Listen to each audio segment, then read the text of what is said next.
Jayyid jiddan. Kelas sebelumnya kita sudah menyelesaikan tentang babul wudhu sudah selesai. Sekarang kita akan masuk mashil khuf. Di dalam kitab-kitab yang lain nama babnya adalah babul masah alal khufain.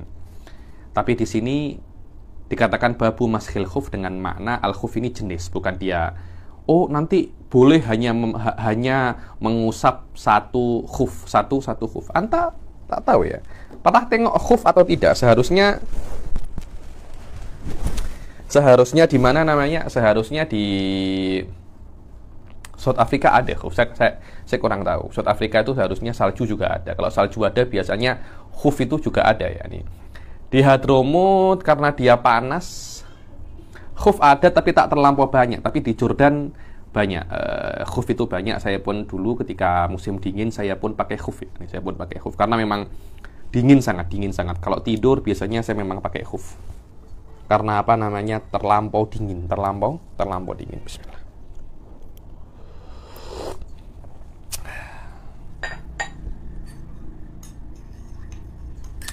Jayyid. Dikatakan babu mashil khuf dengan makna jenis ya, ini jinsul khuf. Dan mashul khuf ini diantara hukum syariah yang dia itu wallahu alam banyak yang mengatakan dia itu mutawatir maknawi. Minimum dia itu mutawatir maknawi, dan orang yang mengingkari bahwasanya mashul khuf itu tidak ada, dia bisa masuk ke dalam kafir. Kenapa? Karena memang babul masah alal khuf ini wallahu alam banyak ulama itu mengatakan dia itu derajatnya tidak seperti hukum-hukum yang lain. Babu masah alal khuf ini derajatnya sama seperti sholat, derajatnya sama seperti syariat yang lain yang dia itu masuk dalam kategori al-ma'lum minad-din bid-darurah. Kenapa? Karena dalil yang mengatakan bahwasanya masah alal khuf itu ada syibih an yakuna mutawatiran.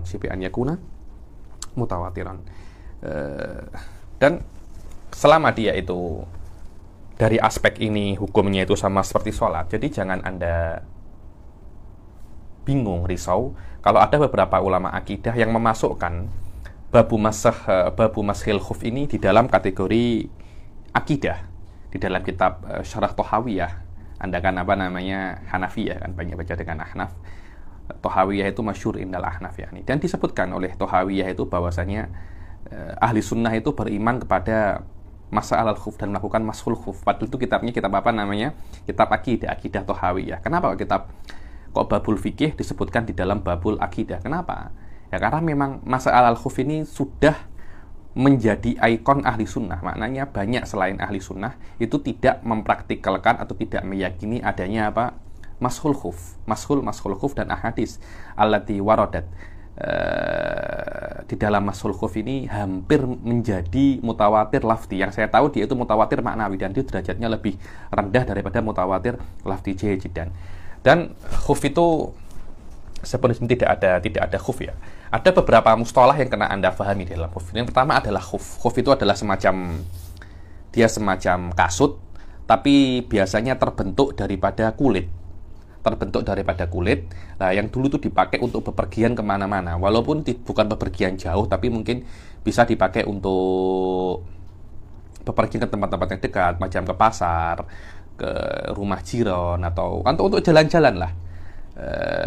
Ada lagi yang namanya kasut, yaitu yang sering kita pakai untuk pergi. Ada lagi yang namanya slipper, itu bisa kita buat pergi juga. Saya sehari-hari memakai slipper, saya jarang pakai kasut ya. Ada lagi yang namanya itu jawrab. Jawrab itu kalau orang Indonesia cakapnya kaos kaki. Kaos kaki adalah yang dipakai sebelum kita pakai kasut, kita macam pakai kaos dulu, alas kaki untuk masuk ke dalam kasut tersebut. Itu namanya jawrab. Sebagian ulama mengatakan bahwasanya diperbolehkan Anda itu mengusap dua kaos kaki, bukan mengusap dua khuf, tapi mengusap dua kaos kaki. Kalau Anda belajar fikih muqaron, pasti bab ini akan dibahas. Dan saya pernah melihat dengan mata kepala saya sendiri di Jordan dulu. Di samping saya ada beberapa orang itu praktikal mengusap dua kaos kaki. Padahal indah Syafi'iyah tidak boleh mengusap dua kaos kaki itu. Kenapa? Karena hadis dan nas hanya warad di dalam masah alal khuf. Ada lagi yang nanti namanya apa? Jurmukon. Apa itu jurmukon? Anda pakai khuf, kemudian dipakai khuf lagi. Dua khuf, dia double. Khufnya apa? Double. Karena saya tibayanuhu ba'da qalil. Inilah beberapa beberapa mustalah yang kena kita pahami di dalam bab masah alal khuf. Kenapa kok bab masah alal khuf ini disebutkan setelah babul wudu? Karena memang dia itu hanya digunakan di dalam hanya digunakan di dalam babul wudu. Selain babul wudu tidak diperbolehkan masah alal khuf, tidak diperbolehkan masah alal khuf. Langsung saja kita mulai. Bismillahirrahmanirrahim. Babu mashil khuf. Babu mashil khuf. Yajuzu fil wudu lil muqimi yauman wa lailah. Dibilang diperbolehkan. Masah khuf itu diperbolehkan. So, dari kata-kata diperbolehkan ini kita mengetahui bahwasanya masah alal khuf ini tidak wajib. Ketika orang itu memakai khuf, saya memakai khuf ini, saya diperbolehkan untuk membasuh kaki, saya juga diperbolehkan untuk masah. Masah ini dia buat macam ini. Cukup sedikit saja. Macam ini. Kalau kamil macam ini. Macam ini. Dia dibilang masah atas dan bawah khututon. Dia macam garis, macam garis. Di sini kata-kata yajuz menandakan bahwasanya mengusap khuf itu hukumnya bukan wajib, akan tetapi diperbolehkan.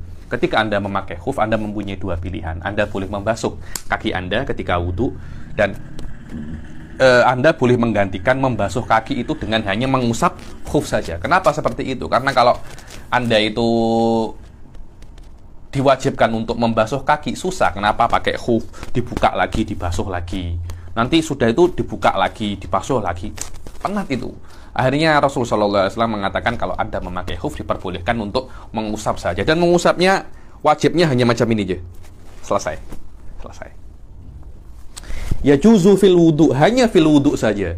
Adapun di selain wudu tidak diperbolehkan. Contohnya di dalam mandi wajib. Mandi wajib, oke lah, saya nak mandi wajib semua, nanti bagian kaki saya nak masah khuf di dalam mandi wajib. Apakah boleh? Tidak boleh.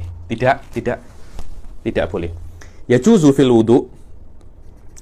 Begitu pula di dalam najasah wal janabah, tidak boleh. Maknanya, di kaki saya ada najis, tapi saya pakai khuf. Apakah boleh saya membersihkan najis itu dengan masah alal khuf? Tidak boleh. Kenapa? Karena masah alal khuf hanya diperbolehkan di dalam wudhu sebagai ganti membasuh kaki sahaja.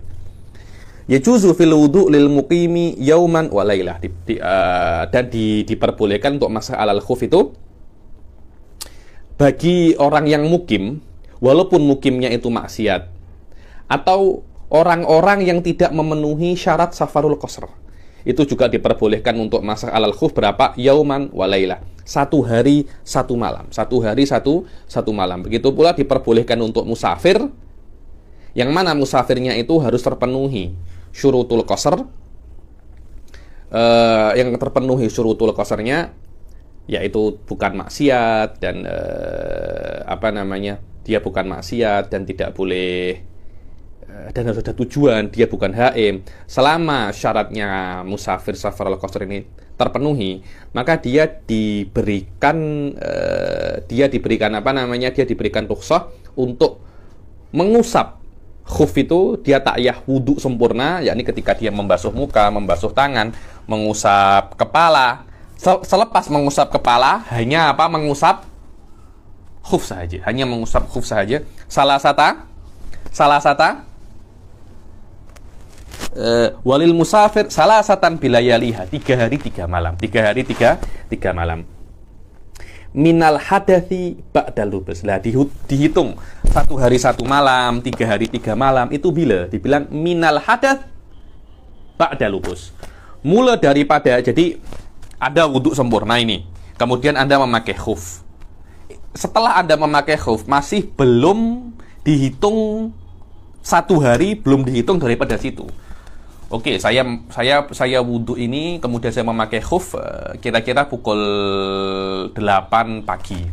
Terus, bila Anda kencing, saya kencing pukul 12. Dimulai 1 hari 1 malam setelah pukul 12 siang. Setelah pukul 12 siang. Wah, kata ya nih. Dan minal hadats ba'dal lubus di sini, menurut Ibn Hajar, adalah setelah selesainya hadas. Maknanya kalau Anda tidur pukul 12, Anda bangun pukul 3, ya dihitung mulai pukul 3 tersebut. Yakni mulai akhir hadas. Romli cakap tidak. Tengok apakah hadasnya itu ikhtiari atau itirori. Ikhtiari atau itirori. Macam mana itirori itu adalah hadas yang tidak bisa Anda, yang bukan dalam bukan dalam kendali Anda, bukan dalam kontrol Anda. Kalau hadas itu bukan dalam kendali Anda, maka daripada akhir. Tapi kalau hadasnya daripada kendali Anda, maka daripada awal. Apa contohnya, Habib? Tidur. Tidur itu Anda kalau tak nak tidur, Anda tidak akan tidur. Maknanya kalau Anda tidur, dihitungnya bukan daripada Anda bangun tidur, tapi daripada Anda mulai tidur. Kalau Anda mulai tidur pukul 12, maka dimulai 1 hari 1 malam itu mulai pukul 12 siang. Ibn Hajar tidak. Ketika Anda bangun tidur, bukan ketika Anda bangun tidur. Tapi kalau hadas Anda itu bukan sesuatu yang dalam kendali Anda, yaitu seperti orang yang kencing, karena Anda, saya tak nak kencing. Tidak bisa. Kencing itu Anda nak atau tak nak kencing, Anda mesti kencing. Anda mesti kencing. Tidak boleh, saya tak nak kencing. Tidak bisa itu. Kalau memang seperti itu, maka daripada akhirnya, bukan daripada Anda mulai kencing, tapi daripada Anda selesai kencing. Walil musafir salasatan bilayaliha minal hadasi ba'dal lubus. yakni minal hadasi ba'dal lubus ini ada khilaf antara Ibn Hajar wa Romli. Ibn Hajar mengatakan bahwasanya semuanya mula daripada akhir hadas. Romli berbeza antara hadas yang itirori sama ikhtiari. Kalau hadasnya itu itirori setelah selesai hadas, kalau ikhtiari mulai awal hadas. Fa'in masaha hadaron thumma safara au akasa lam yastawfi muddata safarin. Dibilang kalau dia itu masaha hadaron, jadi dia mengusap khuf itu dalam keadaan dia itu mukim. Jadi mungkin pukul 8 dia mulai mengusap khuf. Kemudian pukul 10 dia musafir. Pukul 10 dia apa? Dia musafir. Atau sebaliknya, dia pukul 8 mengusap khuf dalam keadaan dia itu musafir. Kemudian pukul 10 dia mukim. Dia sampai ke tujuannya, dia mukim. Apakah dia diperbolehkan untuk mengusap khuf itu 1 hari 1 malam atau 3 hari 3 malam? Tolak ukurnya mana? Apakah tolak ukurnya itu ketika dia musafirnya atau ketika dia mengusap khufnya? Alal mu'tamad indal Imam Nawawi wa Rafi'i kadzalik, bahwasanya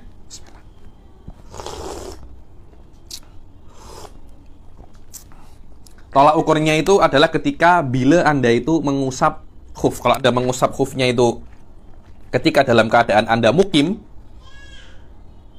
maka Anda hanya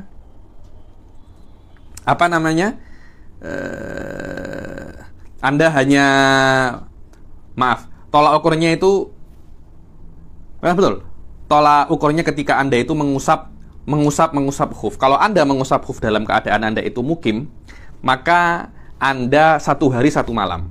Kemudian, Habib, kalau saya mengusapnya dalam keadaan musafir, apakah ketika Anda setelah Anda itu musafir, setelah Anda musafir, Anda mengusap khuf ketika Anda musafir, kemudian Anda mukim apa tidak? Saya mukim, Habib. Tetap Anda wajib diperbolehkan hanya 1 hari 1 malam. Kenapa? Tagliban lihador. Karena kita lebih mendominankan mukimnya, tidak mendominankan safarnya. Fa'in masaha hadoron summa safaro au akasa lam yastawfi muddatas safar.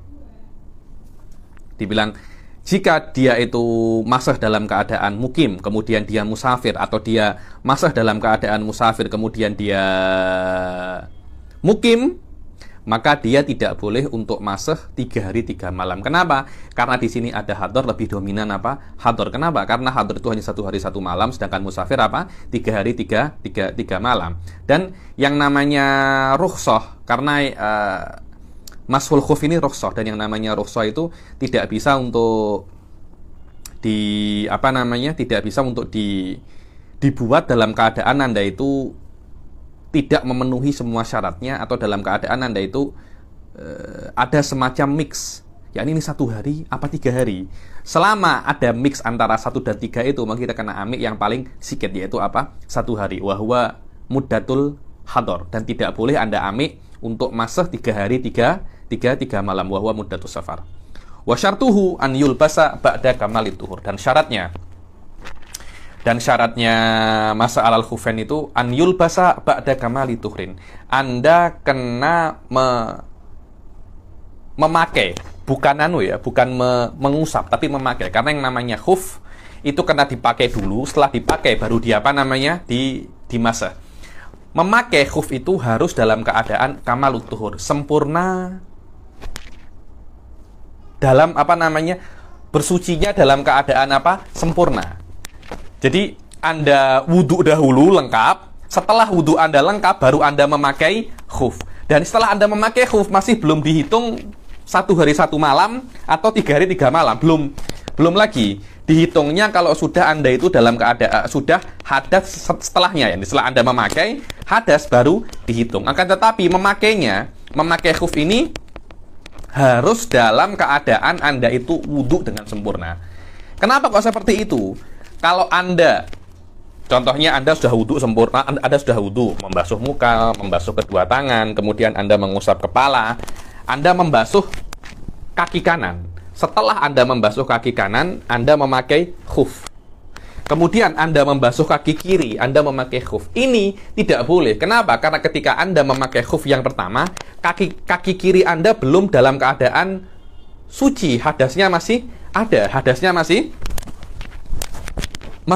dan ketika itu Anda masih belum dikatakan bersuci secara sempurna.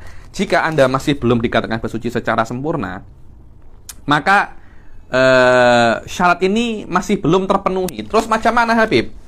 Kalau emang semacam itu, Anda kan memakai khuf, Anda membasuh kaki kanan, kemudian memakai khuf yang kanan, kemudian membasuh kaki kiri, memakai khuf yang kiri. Anda kena lepas khuf yang di kaki kanan, kemudian Anda pakai lagi, kemudian Anda pakai lagi. Akan tetapi ada pendapat daripada Muzani, tadi saya tengok daripada Mughnil Muhtaj, bahwasanya Imam Muzani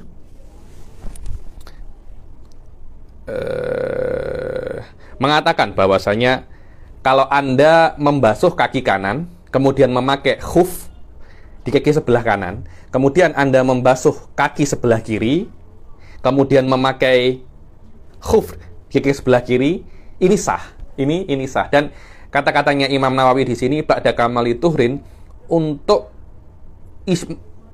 mengisyaratkan bahwasanya pendapatnya Muzani di sini bukan pendapat yang kuat. Pendapat yang kuat dan pendapat yang mu'tamad adalah diperbolehkan Anda membasuh disyaratkan Anda itu untuk mengusap khuf, Anda kena memakai khuf dalam keadaan Anda sempurna berwudu. Baru setelah Anda batal, Anda wudhu lagi, kan saya berwudhu nih, saya pakai khuf. Oke. Terus nanti saya kencing, saya wudhu. Wudhu yang kedua setelah saya memakai khuf itu, dalam membasuh kaki, saya tidak perlu untuk membasuh kaki. Saya cukup mengusap khuf saja. Bila Anda praktikalkan, tidak ada masalah itu. Saya dulu sering saya praktikalkan ini, karena memang kalau pakai khuf ini hangat. Apalagi di kota-kota atau di negara-negara yang dingin, macam Urdun itu dingin. Salju terus dingin. Musim panasnya tidak sebanyak musim dingin. Jadi memang lebih dominan musim dingin. Karena itu hal-hal semacam khuf itu sangat diperlukan sekali. Wa syartuhu an yulbasa ba'da kamali tuhrin satira mahalli fardih, dan harus khufnya itu menutup fard kakinya. Maknanya kaki ini kan kena dibasuh sampai mata kaki kan. Khufnya kena menutupi sampai mata kaki beberapa kasut. Beberapa kasut itu di bawah mata kaki. Kalau seumpamanya Anda jumpa khuf yang di bawah mata kaki, itu tidak boleh untuk dipakai menjadi khuf. Tidak boleh. Kenapa? Karena dia tidak satiran lima hali fard. Harus yang satir lima hali fard. Maknanya khufnya harus sampai menutupi mata kaki. Karena kenapa? Kalau kita berwudu, kita kena membasuh kaki itu sampai mata kaki. Apa kalau orang Indonesia cakapnya mata kaki, orang Malaysia mungkin buku kaki ya, buku kaki. Satiran mahalla fardihi tohiron, dan harus suci. Jangan kan khuf itu dibuat daripada kulit, daripada apa? Kulit. Dulu di Indonesia itu ada satu kawan saya itu jual khuf. Ini ada dua macam Habib khufnya. Apa ini katanya? Satunya kulit lembu, satunya kulit kambing. Yang kulit kambing lebih mahal daripada kulit lembu. So, tengok. Kita di dalam fikih Syafi'i, kulit itu diperbolehkan ketika kita jumpa bangkai. Kita ambil kulit bangkai tersebut, kemudian kita samak. Kita samak. Lah, kalau seumpamanya orang itu buat khuf daripada kulit yang tidak disamak, maka khuf tersebut tidak bisa untuk dijadikan masakh alal khufain, tidak bisa dipakai untuk masakh alal khufain.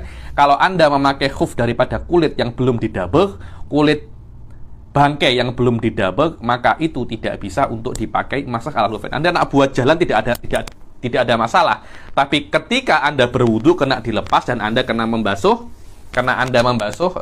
kaki Anda. Begitu pula kalau di dalam khuf Anda itu ada najasah,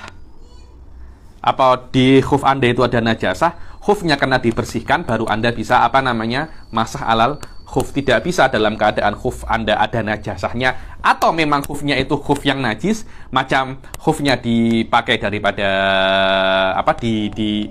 dibuat daripada kulit yang belum didabagh, atau dibuat daripada kulit anjing atau kulit babi. Habib, saya ini khuf saya Hermes, Habib, daripada kulit ular, tidak bisa dipakai masakh alal khufain. Kenapa? Karena khufnya daripada perkara yang najis. Wallahu alam. Apa saya tulis? Fala yasihul masakh alal khuf utukhida minal jildi qabla dabghi fi'lan aw min jildil khinzir mathalan li'annal qasdal asliya fil khuf huwa lis-shalah wa ghairiha taba'un laha wal khufun najis la yasihhu shalah biha fantafal maksud asli min syar'i maskhil khuffainihi. Nah, itu betul itu. Karena memang kita itu guna khuf diperbolehkan masakh alal khuf itu untuk meringankan sholat. Sedangkan khuf yang najis tidak bisa dipakai di dalam sholat, maka diperbolehkan masakh alal khuf yang mana khufnya itu najis, macam tidak membuat maksud asli daripada khuf itu ada. Karena walaupun diperbolehkan, Anda tidak boleh sholat menggunakan khuf itu. Karena kenapa? Khufnya dalam keadaan najis.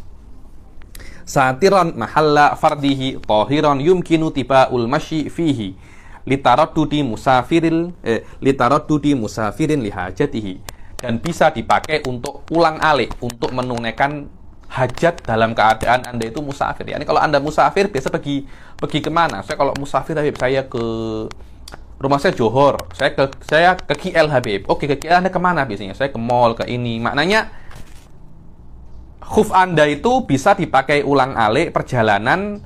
Di dalam KL itu bisa Anda guna jalan ke mall, bisa Anda guna jalan ke taman, bisa Anda guna jalan ke pasar borong, tidak ada masalah.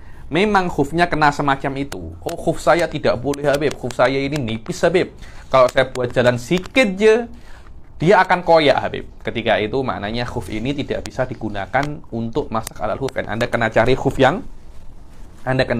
yang baru. Jaidan. Yumkinu tiba'ul masyi fihi litaraddudi musafirin lihajatihi. Dibilang walau kana lapis muq'adan. Jadi mungkin untuk diguna ulang alik walaupun Anda tidak Anda tidak berjalan, Anda tidak ulang alik, tidak Anda gunakan untuk berjalan-jalan. untuk apa namanya, untuk pusing-pusing KL. Walaupun yang pakai itu tidak bisa jalan, tapi Habib, khuf jenis ini kalau anta guna pusing-pusing KL, dia akan kuat, cukup dan diperbolehkan untuk apa namanya, untuk masah alal khufain. Karena itu ibaratnya itu yumkin, Suf. Yumkin itu maknanya mungkin walaupun tidak untuk benar-benar dipakai, Suf. Tengok, dahsyat, Suf. Ya, nih di sini ada perbedaan antara, kalau di dalam mantik itu ada perbedaan antara bil quwwah wa bil fi'il. Maknanya bila-bila bisa anta guna, ada potensi untuk guna, atau digunakan secara real. Tak, di dalam masa alal khufain cukup mungkin untuk diguna pusing-pusing di tempat Anda bermusafir. Walaupun Anda tak pusing-pusing benar. Wakilah halalan. Ada yang mengatakan khufnya itu harus khuf yang halal. Kalau khufnya Ustaz zaman saya curi kemudian saya pakai. Ada yang mengatakan khuf curian tidak bisa dipakai untuk masakh alal khufain. Tapi alal mu'tamad tidak. Tidak harus apa namanya khufnya itu halal. Tidak harus khufnya itu halal. Cukup khufnya itu suci. Walaupun khufnya itu haram, bisa digunakan untuk masakh alal khufain selama syurutnya yang lainnya apa? Terpenuhi. Loh, kenapa Habib? Iya, karena yang namanya khuf itu bukan sebab untuk rukhsah. Tapi kalau Anda pakai khuf, Anda boleh ambil rukhsah. Itu aja. Ya, dibilang dia itu bukan sababur rukhsah, tapi yukhad bihi rukhsah. Wallahu alam. Wala yujzi'u mansujun la yamna'u ma'an fil asah. Wah, ini tak nak pakai khuf. Dia pakai khufnya itu mansuj, yang tenunan. Dia pakai tenun. Pakai apa namanya tenun itu maknanya craft, yakni buatan tangan, pakai apa, benang dia buat, akhirnya cantik ini ya, apa namanya, khufnya cantik daripada benang, daripada maknanya khufnya ini bisa untuk masuk air, tenun mansuj di tenun. Wala yujzi'u mansujun la yamna'u ma'an fil asah, dan tidak diperbolehkan khufnya itu dipakai atau dibuat daripada benang tenunan, yang mana benang itu kalau kena air dia akan basah. Berbeda dengan khuf yang boleh untuk dipakai masa alal khufain. Sekiranya ini khuf ya, Anda tuangkan air, dia tidak akan basah kecuali tempat-tempat jahitannya itu kan memang khuf kan kena Anda tampal-tampal kan. Jadi yang namanya kulit itu kan tidak ada kulit bentuknya langsung dari hayawannya, bentuknya macam langsung seperti kaki kan tidak ada. Jadi kulitnya macam ini flat, kemudian Anda potong sikit, Anda susun macam seperti apa namanya, macam seperti kaki, Anda jahit, nanti sini Anda jahit. Lah kalau masuknya air daripada tempat-tempat jahitan itu tidak ada. Tetapi bahan daripada khuf dibuat itu dia tahan air. Berbeda dengan benang, kain, itu tidak bisa tahan air. Kalau dia daripada tahan air, bahannya itu tidak tahan air, maka tidak diperbolehkan untuk dijadikan masakh alal khufain. Wallahu alam. Ada yang tanya kepada saya dulu itu, Habib, kalau seumpamanya khufnya itu tahan air, Habib, tapi dia itu transparan, Habib, dipakai dari dibuat daripada kaca atau plastik. Ya mungkin plastik sekarang kan yang Anda tengok kan plastik itu kan nipis ya. Mungkin ada beberapa plastik itu yang tebal, sekiranya bisa dipakai untuk bisa dipakai untuk jalan-jalan atau apa. Apakah boleh? Wallahu a'lam, tidak ada masalah. Wala yujzi'u mansujun la yamna'u ma'an fil asah. Kenapa kok seperti itu? Karena hadisnya itu warodah fil khuf, dan khuf pada zaman Rasul Shallallahu Alaihi Wasallam itu biasanya tahan air. Selama dia itu biasa khuf yang ada pada zaman Rasul itu tahan air, maka ya kita kena berhenti di dalam apa yang ada pada zaman Rasul Shallallahu Alaihi Wasallam. La jurmukon fil ardhar. Apa itu jurmukon? Di awal kelas saya katakan, jurmukon ini adalah kalau Anda memakai khuf faukal khuf, Anda memakai memakai satu khuf, kemudian Anda memakai khuf yang lain lagi, maknanya khufnya itu double, dan dua-duanya itu bisa dipakai untuk khuf. Jadi dua-duanya itu bisa untuk dibuat masak, tapi Anda pakai double. Dan Anda hanya membasuh atasnya saja, lapisan atas saja. Itu yang tidak boleh. Tapi kalau Anda membasuh dua-dua, bukan membasuh, kalau Anda mengusap dua-duanya, tidak ada masalah. Cuma kalau Anda memakai khuf double, Anda hanya mengusap atasnya saja, itu tidak sah. Yaitu yang namanya apa? Jurmukon. Berbeda kalau ya Habib, saya memang memakai jurmukon Habib, cuma yang atas itu khufnya sudah koyak Habib. Jadi saya buat lapisan saja agar yang lapisan bawah itu tak koyak. Jadi yang khuf saya yang koyak itu saya buat macam pembalut saja Habib. Apakah boleh? Tidak ada masalah. Selama Anda mengusap bawahnya, Anda mengusap khuf yang tak koyak. Kalau Anda hanya mengusap khuf yang koyak saja, itu tidak boleh. Begitu pula kalau yang koyak itu bawahnya koyak, kemudian Anda setelah bawahnya Anda pakai khuf yang koyak bawah, kemudian Anda double dengan khuf yang tak koyak. Kalau Anda mengusap yang atas tidak ada masalah. Kalau dua-duanya koyak, ya tidak boleh. Anda kena pakai khuf yang tak koyak, khuf yang baik ya nih. Cuma kalau dua-duanya itu baik, dua-duanya khuf yang oke, semua syarat terpenuhi dan Anda pakai khuf double, lah itu Anda kena mengusap bawahnya. Anda tidak boleh untuk mengusap atasnya saja. Dan mahalul khilaf di dalam jurmukon yang tidak diperbolehkan, maknanya tidak sah Anda mengusap jurmukon, yakni Anda tidak diperbolehkan mengusap khuf fauqal khuf kalau yang Anda usap itu hanya lapisan atas saja. Tapi kalau Anda mengusap dua-duanya tidak ada masalah. Tidak ada masalah. Kenapa? Karena al-ahadits waradat, hadis-hadis itu ada di dalam mengusap khuf, bukan mengusap jurmukon. Jayid jiddan. Apa saya tulis di sini? Wa mahallul khilafil jurmukain huwa an yulbasal khuf fawqal khuf wa kullun minhuma shalihun lil masah. Waqtasara alal a'la minha kejap. Aywa. Waqtasara alal a'la minhuma fala yasihul masah hina idzin walakin in masahal asfal sahha wa adamu sihhatil masah alal jurmukain li adami umumil hajah wa wukufan alan nas, yani karena tidak ada umumil hajah, karena orang itu jarang memakai jurmukain itu jarang. Rata-rata orang itu memakai Orang-orang itu memakai khuf, tidak memakai jurmukain. Kemudian hadis-hadis itu waroda di dalam di dalam khuf, bukan di dalam jurmukon. Wala jurmukoni fil adhar wa yajuzu mashkuku kodamin syudda fil asoh. Dan diperbolehkan kalau khufnya itu mashkuk, terkoyak, kemudian koyakannya itu ditampal. Jadi mungkin terkoyak di tumitnya sedikit, tumitnya itu ditampal dengan dengan kain lagi, dengan kulit lagi, atau mungkin dijahit, tidak ada masalah.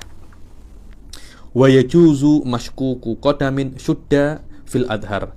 Sekiranya tidak tampak sedikit pun daripada mahallul farad, tidak ada yang tampak sedikit pun daripada kaki tersebut, yakni. Wa yusannu mashu a'lahu wa asfalihi khututan. Dan wajibnya macam ini, Suf. Akan tetapi sunnah Anda buat macam ini. Macam ini. Ini sunnahnya semacam itu, yakni khututan.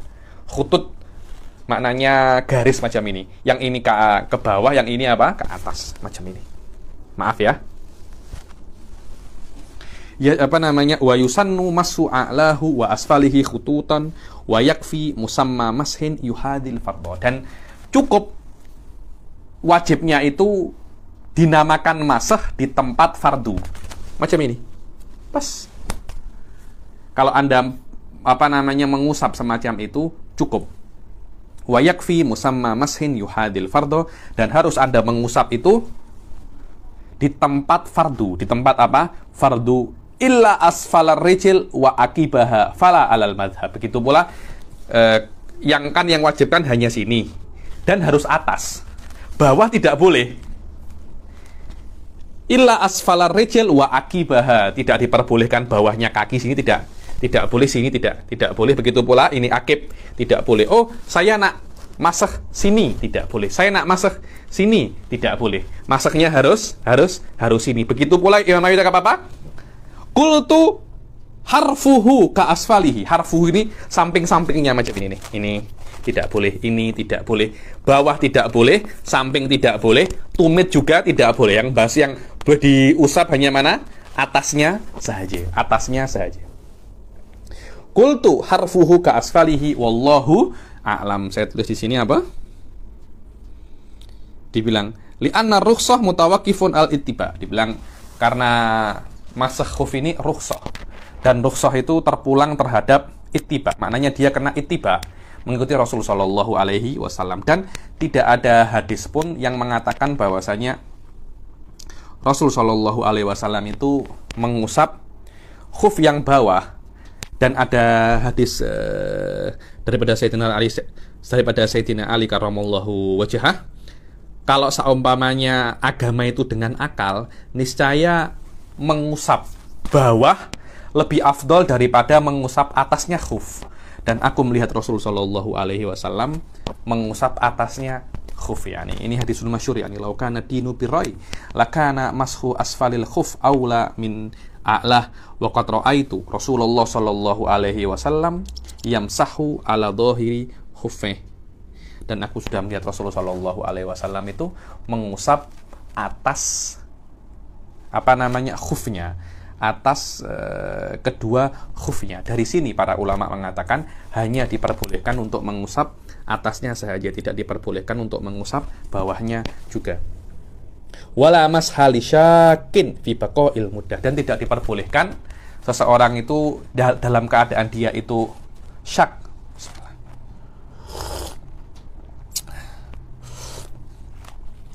dan tidak diperbolehkan dalam keadaan dia itu syak fi baqail muddah. Oh, ini kan 1 hari 1 malam untuk mukim, 3 hari 3 malam untuk apa? 3 hari 3 malam untuk musafir. Ini sudah 1 malam atau belum ya? Dia syak, sudah, belum. Oke lah, belum. Tidak boleh semacam itu. Kalau Anda memang syak apakah waktunya sudah habis atau belum, maka Anda kena lepas khufnya, Anda kena basuh kaki, kemudian Anda pakai lagi, tidak ada masalah itu. Mudah, Sof. Ketika waktunya habis, ini sudah habis waktunya. Apa yang saya buat?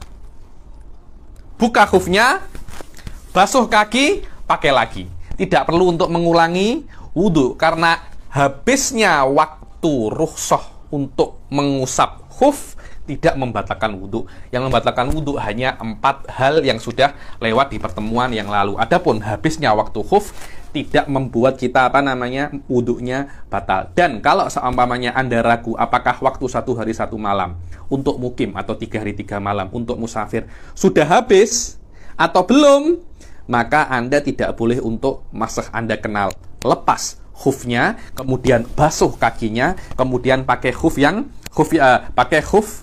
lagi. Itu ya mudah aja. Wala masha li syakin fi baqail muddah.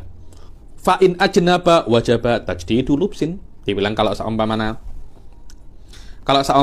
Anda ini junub di tengah-tengah khuf, Anda tidur, kemudian bangun-bangun sudah keluar sperma, sudah keluar mani, ihtilam, maka Anda diwajibkan untuk tajdidu lubsin. Anda diwajibkan untuk mandi. Setelah mandi, Anda suci semua, baru Anda memakai khuf lagi. Anda tidak boleh ketika Anda mandi, Anda tidak membasuh kaki Anda, hanya mashul khuf. Tidak boleh. Yakni junub membatalkan mashul khuf. Maknanya membatalkan mashul khuf, Anda kena membasuh kaki. Kaki Anda. Karena dari awal sudah dikatakan mashul khuf itu hanya ganti dalam membasuh mashul khuf hanya ganti dalam membasuh kaki di dalam wudu, bukan ganti membasuh kaki di dalam janabah. Fa in ajnaba wajabat tajdidu lubsin wa man naza'a wa huwa bituhril mashi ghassala qadamaihi. Dibilang barang siapa yang melepas khufnya dalam keadaan dia itu suci dengan membasuh mengusap khuf. Contohnya saya sudah wudhu, saya pakai khuf. Waktunya masih ada 12 jam lagi sampai khufnya itu waktunya itu habis. Tapi saya tak sabar, saya buka khuf. Apakah ketika saya membuka khuf saya, kan saya sudah wudhu ketika waktu saya membasuh kaki, saya tidak membasuh kaki, saya hanya mengusap khuf. Oke, saya sudah punya 24 jam minimum karena saya ini mukim. Belum 24 jam, masih masih 12 jam. Saya sudah melepas khuf saya. Dalam keadaan saya itu tadi berwudu, tidak membasuh kaki tapi mengusap khuf. Apa yang kena saya lakukan? Yang kena saya lakukan adalah saya kena membasuh kaki saya saja. Kenapa? Karena sekarang masa khufnya batal. Kalau masa khufnya batal, saya kena membasuh kaki saja. Ada pendapat yang mengatakan tidak, Anda kena mengulangi wudhu daripada awal. Wa hadza laisa mu'tamad. Kenapa? Al-mu'tamad, batalnya mashul khuffain la yu'addi ila butlanil wudhu. Karena mashul khuffain hanya ganti daripada membasuh kaki. Kalau membasuh kakinya tidak sah, maka Anda kena ulangi basuh kaki, tidak Anda mengulangi wudhu. Dan Anda kalau tengok hal-hal yang membatalkan wudhu, kharij min ahadis sabilain, kemudian zawalul akal, iltiqa'u basyarati rajulin wa masul farjil adami. 4 ini tidak ada di dalam 4 ini batalnya muddatul masah. Jayid. Dengan ini selesai sudah babu masah alal khuffain. Jayid. Masih ada waktu nakro qalilan daripada babul ghusl kalau kita mungkin untuk menghatamkan babul ghusl. Jayid babul ghusl. Setelah wudu, mashul khuffain, kemudian kemudian babul ghusl. Anda boleh baca al-ghuslu, Anda juga boleh baca al-ghuslu. Mujibuhu mautun wa haidun wa nifasun. Ini saya kira hal-hal semacam ini mudah karena sudah terulang-ulang. Dan mungkin di dalam minhaj tidak ada khilaf-khilaf yang terlampau susah pasal ini. Nanti mungkin agak-agak susah kalau kita sudah masuk babus sholah, sudah mulai banyak khilaf-khilaf di situ. Tapi hal-hal yang mudah-mudah biar kita cepatkan saja. Babul ghusl, jayid. Mujibuhu mautun. Mujibul ghusl. Apa makna mujibul ghusl? Hal-hal yang membuat mandi itu wajib. Karena ini adalah mandi janabah, mandi untuk mengangkat hadas besar. Selama dia mandi untuk mengangkat hadas besar, maka dia itu hukumnya wajib. Lah, apa perkara-perkara yang membuat mandi itu wajib? Yang pertama adalah mautun, mati. Lah, mati ini yang wajib untuk memandikan orang mati, ya orang lain, bukan orang matinya. Ya ini semoga semua panjang umur ya. Z meninggal yang memandikan siapa? Yang memandikan ya orang lain, bukan Z sendiri. Wong dia meninggal kok. Tapi ada Habib, seorang wali mandi sendiri. Apakah cukup maknanya kalau ada seorang wali meninggal dan dia memandikan dirinya sendiri? Apakah orang lain tidak wajib untuk memandikannya? Tidak. Kena dimandikan juga oleh orang lain. Li'annal wajib alal ghair, li'annal wajib alal ghair. Maknanya yang wajib itu adalah untuk orang yang hidup, bukan untuk orang yang mati. Kecuali syahid. Kecuali apa? Syahid. Yakni maknanya wajib mandi kecuali mayitnya itu adalah syahid. Apa makna syahid? Orang yang meninggal di dalam perang melawan di dalam perang melawan orang-orang kafir. Walaupun niatnya tidak untuk Allah, itu namanya syahid Tapi ini syahidud dunya. Tapi yang paling akmal adalah syahidud dunya wal akhirah. Orang yang berperang dengan orang kafir dan niatnya untuk Niatnya untuk i'la kalimatillah, untuk meninggikan dan mengangkat agama Allah. Mujibuhu mautun, hal-hal yang mewajibkan mandi adalah yang pertama adalah mautun, mati. Wahaidun, haid. Wanifas, yakni haid wanifas ini bukan maknanya ketika Anda haid Anda wajib mandi, bukan itu. Bukan itu. Yakni maknanya kalau haid dan nifas Anda selesai, baru Anda wajib baru Anda wajib mandi. Kalau haid dan nifasnya belum selesai, Anda tidak boleh mandi. Bahkan kalau Anda mandi wajib dalam keadaan haid wa nifasnya itu masih ada, mandinya tidak sah dan Anda apa? Berdosa. Maknanya haid wa nifas ay indal ingkito. Ay indal ingkito. Apa saya tulis ini? Ingkito ul haid wa nifas la mujarradul haid wa nifas. Ya, inilah mujarradul haid wa nifas. Wa kadza wiladatun bila balalin fil asoh. Begitu pula di antara hal-hal yang mewajibkan wudu adalah melahirkan. Melahirkan bayi walaupun bayinya itu kering. Bila balalin. Anda melahirkan tanpa ada basah-basahnya, tanpa ada apa? Basah-basahnya. Ya, ini bayinya itu kering. Bayinya itu kering. Kenapa? Karena di dalam bayi itu ada dua ilah di sini.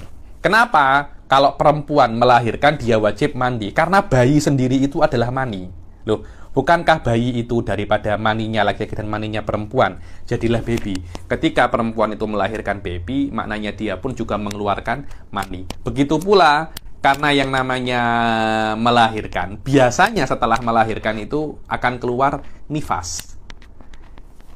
Intinya nifas keluar setelah melahirkan. Dibilang nifas itu waktunya keluar nifas setelah melahirkan. Lah, melahirkan ini dibilang apa namanya? Madinah. Nifasnya ini ma'innah. Dan di dalam kaidah dikatakan yunazzalul madinah manzilatal atau manzilatul ma'innah. Madinah itu yakni tempat tempat yang biasanya perkara itu ada seperti dihukumi seperti perkara tersebut. Seperti kalau orang itu tidur. Loh, sebenarnya yang membatalkan wudhu itu bukan tidurnya, tapi menyentuh zakarnya. Cuma biasanya orang kalau tidur, dia itu menyentuh zakarnya, menyentuh kemaluannya, karena dia tidak bisa untuk mengontrol tangannya. Selama dia tidak bisa untuk mengontrol tangannya ketika dia itu tidak mempunyai kontrol terhadap akalnya dalam keadaan dia tidur, dia gila, atau dia pingsan, maka dikatakan waktu akal tidak ada, biasanya Anda akan melakukan perkara-perkara yang membatalkan wudhu. Karena itu kehilangan akal dikatakan madinatu khurujur rih, madinatu lamsid dzakar. Karena biasanya kalau akal Anda tidak ada, Anda akan kentut, Anda akan menyentuh zakar, Anda akan menyentuh kemaluan Anda. Itu adalah tempat yang biasa terjadi perkara tersebut. Dan waktu dan tempat yang biasa terjadi perkara tersebut dihukumi terjadinya perkara tersebut. Itu namanya yunazzalul madinah manzilatul ma'innah. Begitu pula melahirkan adalah tempat keluarnya nifas. Maknanya setelah melahirkan biasanya keluar nifas. Dan nifas mewajibkan mandi. Karena itu hukumnya melahirkan dihukumi hukumnya nifas. Itu namanya apa? Yunazzalul madinah manzilatul ma'innah. Jadi di dalam melahirkan itu ada dua ilah. Yang pertama adalah karena baby itu adalah maniyun munakid. Yang kedua adalah melahirkan itu tempatnya keluarnya nifas. Wa janabatun bidukhuli hasyafatin au qadriha farjan. Dibilang begitu pula hal-hal yang mewajibkan mandi adalah seseorang itu mempunyai janabah. Dengan apa? Dengan masuknya hasyafah. Hasyafah itu kepala zakar sahaja ya, kepala zakar sahaja, atau kadarnya sahaja. Kalau ada laki-laki kepala zakarnya itu terputus mungkin tak tahu, mungkin adalah aib dari awal, atau mungkin dia tak sengaja terkena pisau atau apa, akhirnya terputus. Au qadruha farjan, masuk ke dalam farji apapun itu, farjinya perempuan atau wa na'udzubillah farjinya hewan, maka laki-laki tersebut wajib untuk mandi. Begitu pula perempuannya juga wajib untuk mandi. Lah Habib, kalau orang menjima kambing Habib, apakah kambingnya wajib mandi? Kambingnya kena disate itu. Kenapa namanya kena disate itu? Kurang ajar itu kambing itu. Wajana batun, apa saya tulis ini kejap.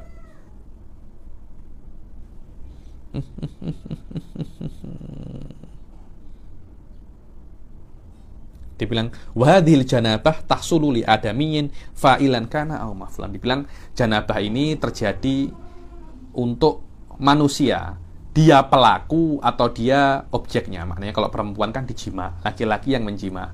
Yakni kalau laki-laki menjima perempuan, laki-lakinya juga wajib mandi, perempuannya juga wajib mandi. Wa janabatun bidukhuli hasyafatin aw qadriha farjan. Kata-kata farjan di sini kan nakirah. Yakni farji apapun itu. Ini tidak harus farji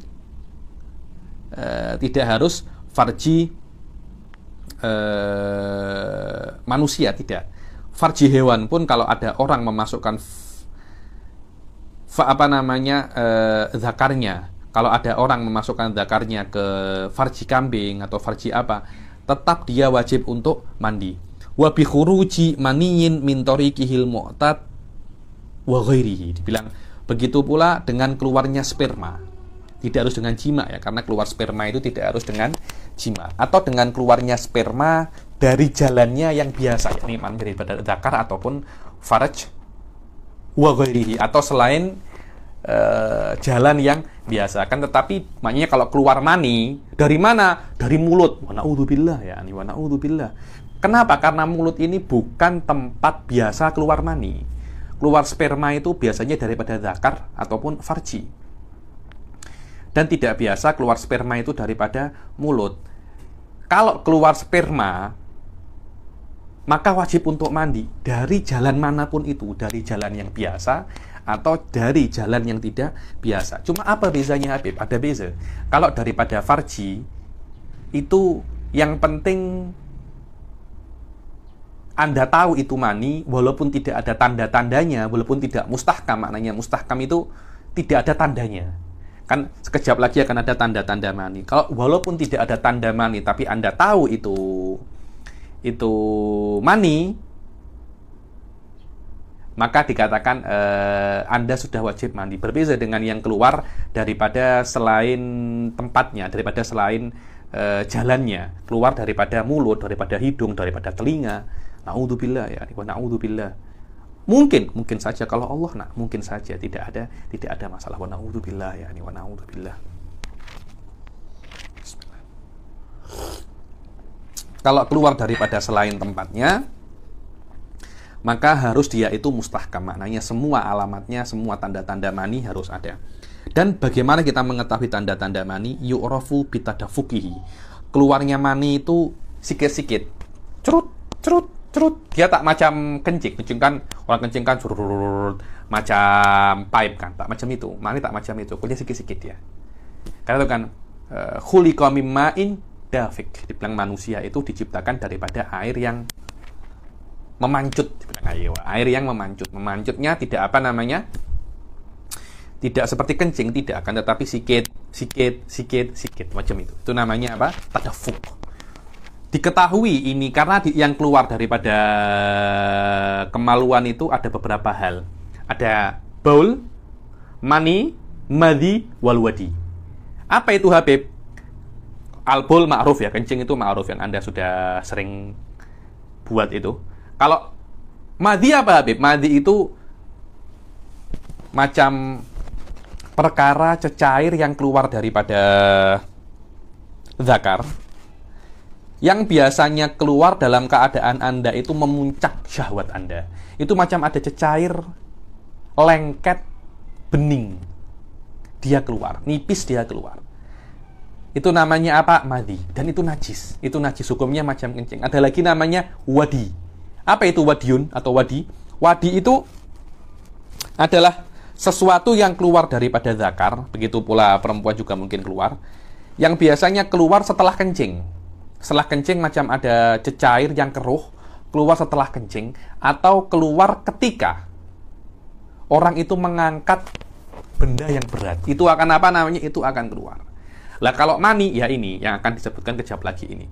Lah, kadangkala kita tidak mengetahui perbezaan antara empat ini, yaitu perbezaannya. Kalau kencing sudah ma'ruf, ada namanya madhi, keluar ketika syahwatnya itu memuncak.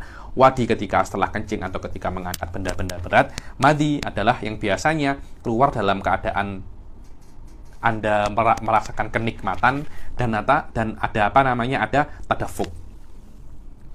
Wa yu'rafu bitadafukihi aw ladzatin bi khurujihi. Dan diketahui itu adalah mani ketika keluarnya itu memancut atau ladzah, kalau ada ladzah, yakni orang ketika keluar itu dia merasa senang sekali, yakni sedap, keluarnya mani itu sedap. Dulu Syekh Ba'udhan ketika menjelaskan ini kepada kita budak-budak degree itu, jangan tanya sedapnya itu macam mana, katanya. Sudah, nanti itu katanya. Kalau Anda menikah, Anda akan tahu macam mana sedapnya keluar sperma. Sekarang Anda kena tahu sedapnya belajar apa? Minhaj dahulu. Nah, sedapnya belajar minhaj. Auladzatin bi khurujihi. Dibilang, dan setelah keluar itu Anda merasa senang, sedap, lazat, dan laki-laki zakarnya itu dia tidak berdiri lagi. Dia akan langsung tidur zakarnya itu, dan setelah keluar syahwatnya itu habis. Syahwatnya itu apa namanya? Syahwatnya itu sudah hilang. Sebelumnya menggebu-gebu, setelah keluar sperma syahwatnya akan habis. Syahwatnya akan habis. Dan baunya rihi ajinin rotban. Anda kalau nak buat roti gandum, adonan roti gandum itu baunya macam mani, dalam keadaan mani itu apa? Basah. Aurihi ajinin rotban wa bayadi bidin jafan. Atau baunya itu ketika mani itu sudah kering, baunya itu macam putih telur, bukan kuning telur. Putihnya telur itu baunya macam mani dalam keadaan kering. Mani dalam keadaan basah, baunya macam adonan roti. Di sini jarang ya, buat roti itu jarang. Rata-rata, karena kan kita kan makannya kan itu. Kita kan makannya kan nasi. Jadi mungkin Anda jarang tengok bau adonan roti itu macam mana. Biasanya di sini kalau nak buat roti itu kan tepungnya tepung, tak tahu tepung apa itu ya. Cuma kalau tepung gandum, hakikah tepung gandum, biasanya tepung gandum itu di sini dibuat apa itu dibilang di sini itu. Anda beli di mana namanya, di tempat toko-toko Arab itu cakap namanya tepung atta. Saya beli di sini. Namanya apa? Namanya tepung atta. Tepung atta itu tepung gandum itu. Dulu saya biasanya buat roti gandumnya Hadramut, namanya haif. Beberapa hari ini saya buat tepung haif itu memang baunya dalam keadaan adonan itu basah. Itu macam apa? Baunya itu macam mani. Aurihi ajin ini adonan apa? Adonan roti gandum ya. Adonan roti gandum. Aurihi ajinin rotban wabayadi bidin au wabayadi baidin jafan. Atau baunya itu seperti putih telur dalam keadaan mani itu kering. Fa in fuqidatis sifat fala ghusla. Yakni kalau tidak ada semua sifatnya ini yang keluar daripada zakar, tidak memancut, tidak lazat, dan baunya tidak macam rihi ajinin rotban atau bayadi baidin jafan. Terus apa ini? Yang jelas ini bukan mani. Ya mungkin kencing, mungkin madi, mungkin wadi. Tapi Anda dengan keluarnya sesuatu yang tidak ada tanda-tanda mani ini, Anda tidak wajib untuk mandi. Anda hanya wajib untuk membersihkan kemaluan Anda. Habib, saya tidur, Habib, saya bangun-bangun, celana dalam saya ini basah, Habib. Saya tidak tahu ini mani atau madi. Anda pilih. Anda pilih. Kalau Anda tidak tahu ya, baunya tidak ada, tapi kalau madi kok banyak sangat, saya ragu, Habib. Ini mani atau madi? Kalau mani saya wajib mandi, tapi dia suci. Kalau madi saya cuci celana saya. Saya cuci celana saya dan saya tidak wajib mandi. Mana? Anda boleh pilih. Anda boleh jadikan itu madi, Anda boleh jadikan itu mani. Tapi lebih afdol Anda mandi dan Anda cuci celana Anda. Wal mar'atu karojul. Begitu pula perempuan sama seperti laki-laki di dalam mani. Maknanya kalau perempuan keluar mani, dia juga wajib untuk mandi. Dan mani di sini yang keluar daripada laki-laki ini atau yang keluar daripada laki-laki dan perempuan yang mewajibkan mani. Yang mewajibkan mandi adalah mani orang itu sendiri yang keluar pertama kali. Yang keluar apa? Pertama kali. Karena itu laki-laki kalau habis keluar sperma, habis berjima, jangan langsung mandi. Biarkan dulu 10 menit atau 15 menit, setelah itu kencing. Apa kencing? Jangan langsung mandi. Kenapa? Karena kadangkala mani itu akan masih ada di dalam zakar. Nanti ketika dia kencing, sisanya mani itu akan ikut keluar. Akhirnya dia wajib mandi untuk yang kedua kali. Jadi ketika Anda keluar mani, ini Ustaz Zaman sama karena dia laki-laki, perempuan pun sama. Kalau Anda setelah berjima dengan suami, jangan langsung mandi. Kejap dulu 5 menit, 10 menit, baru Anda kencing, baru Anda baru Anda mandi, agar semua sisa mani itu sudah hilang. Semua sisa mani itu sudah hilang. Tapi kalau perempuan setelah dijima, dia mandi, ya, dia sudah kencing, kemudian dia mandi. Dan ketika dia mandi, dari kemaluannya itu keluar mani. Loh, ini maninya siapa? Kita tengok. Apakah perempuannya ini juga menunaikan syahwatnya? Maknanya dia perempuan balik dan dia tidak tidur. Kalau dia juga keluar mani ketika berjima dengan suaminya, ketika dia mandi, setelah mandi maninya keluar lagi, maka itu adalah maninya dia dan dia wajib mengulangi mandi lagi. Tapi kalau dia ketika dijima suaminya dia dalam keadaan tidur, atau dia masih kecil lagi, umurnya masih 14 tahun, masih 13 tahun, kemudian dia dijima dan ketika dia mandi maninya itu keluar, maka dia tidak wajib mengulangi mani lagi, karena potensi besar itu bukan mani dia tapi adalah mani suaminya. Kenapa? Karena dia tidak yakdi syahwataha, dia tidak menunaikan syahwatnya ketika dia dijima oleh suaminya.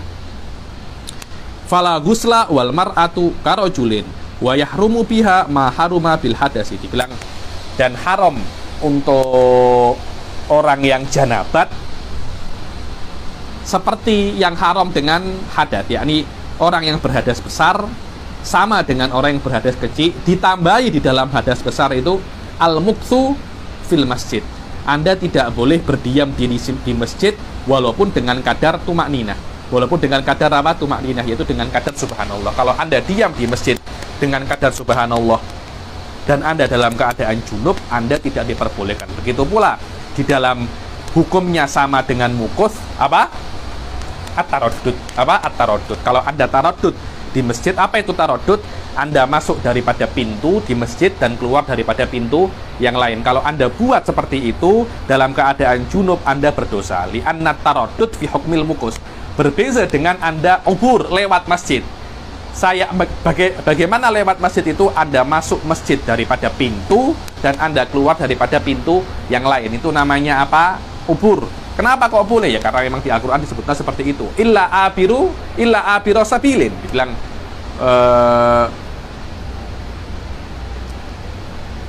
wa in kuntum junub, wala taqrabus shalah wa antum sukara hatta wala junuban illa abiro sabilin. Dan bukan orang yang junub kecuali yang abir sabili. Ini kita tidak boleh cakap apa-apa. Kenapa? Karena diperbolehkan melewati masjid dalam keadaan junub itu mansus di dalam apa? Al-Quran. Itu mustasna daripada apa? Disebutkan Al-Quran.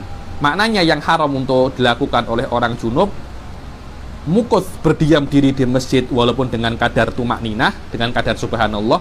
Begitu pula taraddud. Apa itu taraddud? Masuk dari pintu dan keluar daripada pintu yang lain. Adapun ubur, melewati masjid, masuk daripada pintu dan keluar daripada pintu yang lain, itu diperbolehkan untuk orang yang junub. Wal mukthu fil masjid la uburuhu wal Qur'an. Wal Qur'an. Begitu pula Anda tidak diperbolehkan untuk membaca Al-Qur'an dengan niat membaca apa? Al-Quran. Kalau Anda tidak berniat membaca Al-Quran, hanya membaca zikir, tidak ada masalah. Seperti kalau Anda naik kereta, Anda baca Bismillahi majriha wa mursaha. Itu kan ayat Al-Quran, tetapi digunakan untuk doa membaca, digunakan untuk doa naik naik kereta. Apakah boleh? Tidak ada masalah. Kenapa seperti itu? Karena yang namanya Al-Quran tidak menjadi Al-Quran kecuali dengan niat membaca Al-Quran. Wal muksu fil masjid la uburuhu wal Qur'anu wa tahillu adhkaruhu la biqasdi Quran, yakni wa tahillu adhkaruhu la biqasdi Quran. Dan tidak apa-apa membahas zikir-zikir yang ada dalam Al-Quran, karena di dalam Al-Quran banyak sekali zikir, banyak sekali zikir. Bismillahirrahmanirrahim, wirid-wirid, akhir Al-Baqarah, la yukallifullahu nafsan illa wus'aha laha makasabat wa 'alaiha maktasabat. Itu semuanya adalah zikir, dibaca di aurat-aurat. Kalau Anda membaca ayat Al-Quran dengan niat zikir, bukan dengan niat Quran, diperbolehkan walau untuk junub. Kenapa? Karena Mughnil Muhtaj, Imam Khatib Asy-Syurbini, bismillah, mengatakan bahwasanya Al-Quran tidak menjadi Al-Quran kecuali dengan niat membaca Al-Quran. Selama Anda tidak berniat membaca Al-Quran, maka Al-Quran yang Anda baca tidak dikatakan itu adalah apa? Al-Quran. Inilah adalah hal-hal yang diharamkan di dalam ketika Anda dalam keadaan junub. Kemudian kita akan masuk di dalam arkanul ghusl, rukun-rukun di dalam mandi wajib. Wa aqalluhu niyatu raf'i janabah. Minimum ketika Anda itu mandi, hendaknya Anda itu berniat raf'i janabah. Nawaitu raf'al janabah, nawaitu istibahatas shalah, semuanya itu boleh. Nawaitu fardul ghusl boleh. Au istibahati muftakirin ilaihi, atau Anda istibahah diperbolehkan untuk sholat yang mana diperbolehkan atau izin tersebut memerlukan untuk mandi.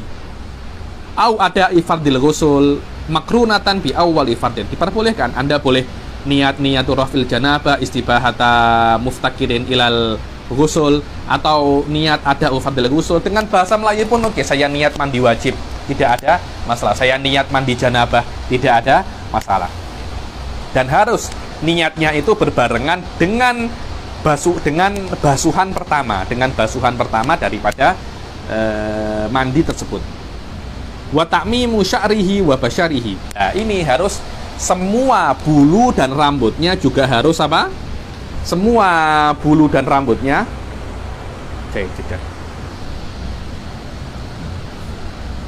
semua bulu dan rambutnya juga harus dibasuh. Semua bulu dan rambutnya harus dibasuh, dohirnya atau batinnya. Berbeda dengan di wudhu, ya di wudhu kan tidak semua bulu yang wajib dibasuh. Lehyah dan ariden yang tebal tidak wajib untuk dibasuh kecuali dohirnya.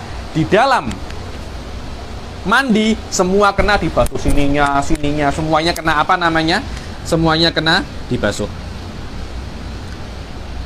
Rambutnya dan kulitnya, takmimu sya'rihi wa basyarihi. Wala tajibu madmadotun wastinsyak. Dan tidak wajib madmadoh. Tidak wajib untuk berkumur. Wal istinsyak. Istinsyak itu memasukkan air ke dalam hidung. Apakah wajib ketika Anda mandi untuk berkumur dan memasukkan ke dalam hidung? Tidak. Rukun mandi hanya dua.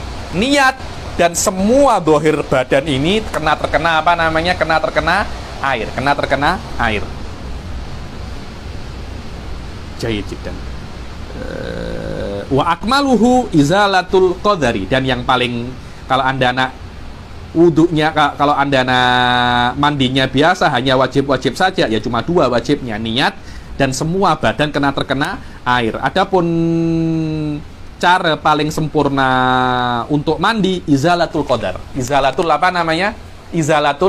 qadar. Anda kena membersihkan kotoran-kotoran yang ada dahulu.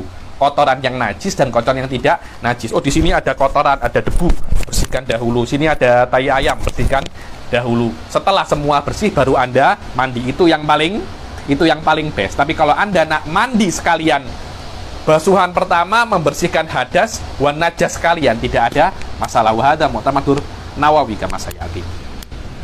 Wa akmaluhu izalatul qadari. Kemudian membersihkan kotoran najis ataupun yang suci. Tsummal wudu, kemudian berwudu. Setelah Anda membersihkan kotoran-kotoran, baru Anda berwudu. Maknanya sebelum mandi disunahkan untuk Berwudunya ini Habib, saya mempunyai hadas kecil ya. Saya tidak mempunyai hadas kecil ya Habib. Disunahkan wudu untuk sunnah mandi wajib. Kalau Anda sebelum mandi wajib mempunyai hadas kecil, Anda niat wudu untuk mengangkat hadas kecil. Disunahkan wudu secara sempurna sebelum Anda mandi wajib. Dan ada yang mengatakan takyah wudu secara sempurna, tapi wudu saja dan takyah membasuh kaki. Nanti membasuh kakinya ketika Anda mandi wajib. Ada yang mengatakan seperti itu. Ada yang mengatakan seperti itu, akan tetapi mu'tamad Anda disunahkan untuk wudu secara sempurna sebelum Anda mandi wajib. Kemudian disunahkan untuk wudu wa fi qaulin yuakhiru ghusla qadamaihi. Dan ada kaul Anda tidak perlu wudu sempurna, Anda kena membasuh muka, tangan, mengusap kepala, kemudian Anda langsung mandi. Loh, membasuh kakinya macam mana Habib? Membasuh kakinya Anda kena buat setelah Anda mandi nanti. Kemudian ta'ahudul ma'atif, yakni ma'atif ini yang lipatan-lipatan ini, sini. Ini kalau kalau perempuan sininya di atas dadanya, yang gemuk-gemuk sini, kemudian sini lipatan-lipatan itu kenapa namanya diberi perhatian yang khusus.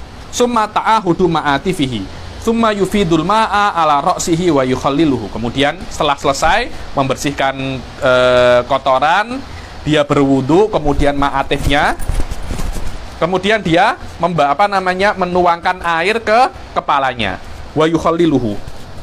Ini macam ini, diusap-usap semua, di sela-sela semua semacam ini, biar semuanya masuk air.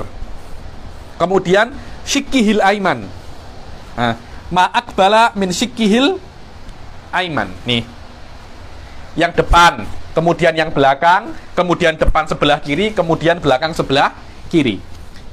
Wayadluk, bukan hanya membasuh saja, bukan hanya menuangkan saja, kena dipijat-pijat sedikit. Itu sunnah, tidak wajib dipijat-pijat. Kenapa? Karena Imam Malik mengatakan kena dipijat baru sah. Wa yuthallis, 3 kali. Kenapa 3 kali? Menuangkannya kena 3 kali. Sunnahnya seperti itu. Wajibnya hanya sekali sahaja. Wa tutbi'u li haidin atharahu miskin wa illa fanahwu. Dan kalau ada wanita setelah mandi selesai, kemaluannya itu kena diberi wangi-wangian. Kenapa? Agar baunya itu sedap, baunya itu wangi, dan untuk cepat hamil. Kalau ada misik, afdol, tapi susah nak cari misik terus mana? Diberi minyak wangi. Sekarang sudah ada sabun-sabun yang baunya wangi untuk khas membersihkan bagian kewanitaan. Itu pun sudah oke, dan dibuat setelah haidnya itu selesai. Maknanya haid selesai, Anda mandi, bersihkan kemaluan, berikan wangi-wangian agar baunya itu wangi kemaluannya. Kemudian cepat untuk hamil. Habib, saya tak punya minyak wangi ya Habib. Tin, tanah liat. Tak ada tanah liat Habib. Air je. Beri air. Wa tutbi'u li haidin atharahu miskan wa illa fanahwuhu. Seperti misik. Seperti minyak wangi. Kalau tidak ada minyak wangi, tin. Kalau tidak ada tin, air. Wala yusannu tajdiduhu bi khilafil wudu. Dan tidak disunahkan tajdidul wudu, tajdidul ghusl. Oh, saya sudah mandi tadi, sekarang saya nak tajdidul ghusl. Tidak disunahkan. Tapi tajdidul wudu disunahkan untuk tajdidul wudu dengan syaratnya yang tertentu, yakni tidak saya wudu setelah mandi saya nak tajdidul wudu. Tidak boleh. Tajdidul wudu disunahkan kalau Anda sudah gunakan wudu yang pertama untuk sholat, walaupun sunnah. Baru disunahkan untuk tajdidul wudu. Tapi ghusl tidak disunahkan untuk tajdidul ghusl. Wa yusannu an la yanqusa ma'ul wudu'i an mutin. Dan disunahkan kalau Anda mandi, dan disunahkan kalau Anda wudu, airnya itu tidak kurang daripada mud nih, 1 mud. Dan kalau Anda mandi tidak kurang daripada 4 mud. Empat sok ini, ya nih, 4 mud je Anda nak mandi. Susah Habib. Ya memang susah, tapi karena Anda belajar, karena Rasul Shallallahu Alaihi Wasallam dulu mandi menggunakan apa? Satu sok. Dan disunahkan ketika Anda wudhu airnya tidak kurang daripada 1 mud, dan ketika Anda mandi airnya tidak kurang daripada 1 sok. Maksimum berapa? Tidak ada maksimumnya. Anda nak guna 1 tang pun tidak ada masalah. Waman bihi najasun yaghsiluhu summa yaktasil wala takfilahuma ghuslatun wa kadza fil wudu, dibilang, dan barang siapa di badannya ada najasah, maka dia wajib untuk membersihkan najasahnya dahulu baru dia boleh mandi. Hati-hati, ini pendapatnya Rafi'i. Dari awal saya katakan pendapatnya Nawawi, wa izalatul qadari najisan kana amla, yakni membersihkan kotoran yang ada di dalam tubuh, najis ataupun tidak, itu hanya sunnah. Tapi Imam Rafi'i mengatakan yang sunnah hanya membersihkan kotoran yang tidak najis. Adapun kotoran yang najis wajib dibersihkan dahulu baru dia boleh mandi. Karena air itu tidak bisa untuk mengangkat najis dan tidak bisa untuk mensucikan najis dan mengangkat hadas. Imam Nawawi mengatakan bisa. Kalau memang najisnya itu langsung suci, langsung hilang dengan sekali basuh, maka 1 basuhan itu bisa untuk mengangkat hadas dan membersihkan apa? Bisa untuk membersihkan najis dan mengangkat hadas. Dan barang siapa yang di tubuhnya itu ada najasah, maka dia wajib untuk membersihkan najasah itu dahulu, baru dia boleh untuk mandi. Dan tidak boleh untuk mandi dan najasah 1 basuhan saja, tidak boleh kena 2 basuhan. Begitu pula di dalam wudhu, kalau di tangannya ada najis, kena bersihkan dulu najisnya baru Anda boleh wudhu. Qultu al-asah takfi, menurut Imam Nawawi tidak. Kalau di tangan Anda ada najis, Anda boleh sekali wudhu, hadas kecil terangkat dan najisnya juga hilang. Begitu pula kalau Anda mandi. Wa man igtasala li janabatin wa jum'atin hasala aw li ahadihi ma hasala faqat. Wallahi ya Habib, saya tadi berjima dengan istri saya sekarang saya nak sholat Jumat. Apakah saya kena mandi 2 kali? Mandi untuk janabah, kemudian saya mandi lagi untuk sholat Jumat? Atau saya boleh niat 2 untuk 1? Niat 2 untuk sekali mandi? Boleh. Kenapa? Ini kena kaidah ya. Annama benat toharoh alat tadakhul. Ada kaidah dalam fikih Syafi'i bahwasanya yang namanya toharoh itu basicnya ala apa? Tadakhul. Maknanya bisa masuk satu sama lain. Maknanya kalau Anda sekali mandi, Anda niatkan untuk janabah dan sholat sunnah Jumat dan mandi Jumat, mandi sunat Jumat, diperboleh Anda mendapatkan kedua-duanya. Wa man igtasala li janabatin wa jum'atin hasola, kalau Anda mandi berniat untuk sunnah Jumat dan untuk janabah, Anda bisa mendapatkan kedua-duanya, atau hanya niat salah satu, Anda mendapatkan itu saja. Oh, saya mandi hanya niat Jumat saja, ya sudah, Anda mendapat pahala sunnah. Mandi hanya berniat janabah saja, ya Anda mendapat pahala janabah. Tapi kalau orang berniat dua-duanya, Anda bisa mendapat pahala kedua-duanya dengan sekali mandi. Qultu walau ahdatha summa ajnaba au aksuhu kafal ghusl alal madhab. Dibilang Qultu, Imam Nawawi lebih dahsyat lagi. Barang siapa mempunyai hadas kecil kemudian dia janabah, biasa ya, saya mencium istri saya, wudhu saya batal, kemudian saya menjimaknya, maknanya di dalam diri saya ada hadas kecil dan hadas besar. Atau sebaliknya, saya berjima atau saya tidur, kemudian saya tidur macam ini, kemudian sperma saya keluar, saya mempunyai hadas besar, kemudian saya menyentuh istri saya. Cukup saya mandi, maka hadas kecil saya akan terangkat, hadas besar saya juga akan terangkat. Di sini ada masalah yang masyhur, namanya mas'alatud daqiqah wa daqiqatud daqiqah. Berkali-kali saya jelaskan itu. Yakni macam mana mas'alatud daqiqah itu, mas'alatud daqiqatud daqiqah itu adalah bagaimana Anda mandi, dan ketika Anda mandi itu hadas kecil Anda terangkat dan hadas besar Anda juga terangkat. Yakni setelah mandi Anda tidak wajib untuk wudhu lagi. Bagaimana itu bisa terjadi? Yaitu sebelum Anda mandi, Anda bersihkan dahulu kemaluan Anda. Bersihkan dulu kemaluan Anda, baru Anda baru Anda mandi.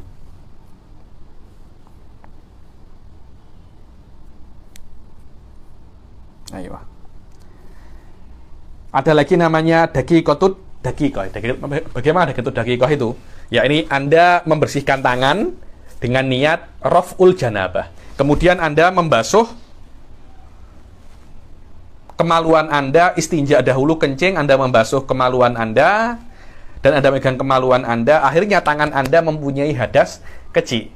Anda mandi janabah semua. Setelah semua selesai, tangan Anda masih mempunyai hadas kecil, Anda membasuh lagi tangan Anda dengan niat raf'ul hadasil akbar. Raf'ul hadasil asghar, itu namanya mas'atut dakikotut dakikoh. Dan masalah ini masyhur, ya, ini wujud di dalam bejuri. Anda kena murojaah lagi, sudah saya tekan berkali-kali. Ini maksud apa? Dakikoh, dakikotut dakikoh. Intinya, barang siapa mempunyai hadas kecil dan mempunyai hadas besar, cukup dia sekali mandi, hadas kecilnya terangkat dan hadas besarnya juga terangkat. Dengan catatan, jangan di tengah-tengah mandi dia menyentuh kemaluannya. Kalau dia menyentuh kemaluan tengah-tengah mandi, maka hadas kecilnya tidak akan terangkat, tapi yang terangkat hanya hadas besarnya. Dengan ini setelah sudah babul ghusl, insya Allah kita rehat dulu. Nanti lepas rehat kita baca babun najasah. Kita akhiri sampai sini dahulu. Wabillahi taufiq wal hidayah, waridha wal inayah. Assalamualaikum warahmatullahi taala wabarakatuh.